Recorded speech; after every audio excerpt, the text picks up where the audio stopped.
One of the problems with getting to do exactly what you want is you have to come up with your own constraints. The blank page is hard because there are no constraints. You can put anything on it. People throughout history have had to deal with this, including Michelangelo. Michelangelo is famous for the Sistine Chapel, but at the time, he didn't even see himself as a painter. He saw himself as a sculptor, and he also saw himself as a poet and an architect. He did not want to make the Sistine Chapel. He did not see himself as a painter. He did not paint frescoes, which is what the Pope implored him to do on the ceiling, which took him 4 years. He did not enjoy it. He wrote bad poetry about it. He fought against it, but he did his best work there. He inspired a whole generation of early Renaissance painters, and he's best known today for that Sistine Chapel ceiling. In a lot of ways, he was doing the painting to help his standing with other people to do the sculpting, which he was also very good at.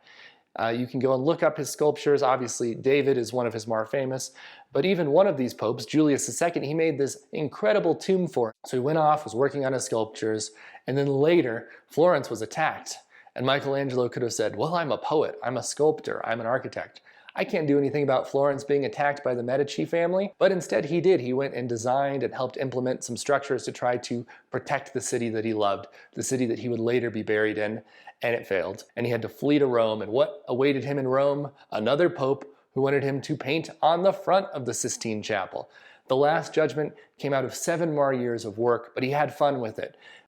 He put himself into the Last Judgment. One of the severed heads in the picture is actually Michelangelo, a self-portrait. He also shows himself tortured somewhere else. He saw himself as a sculptor, but hundreds of years later, we see him as a painter, first and foremost. So much so that the Sistine Chapel is still used today as the room where they go when they're trying to decide on a new pope. So Michelangelo, forever being haunted by those popes. Constraints can help us. Rising to duty can help us.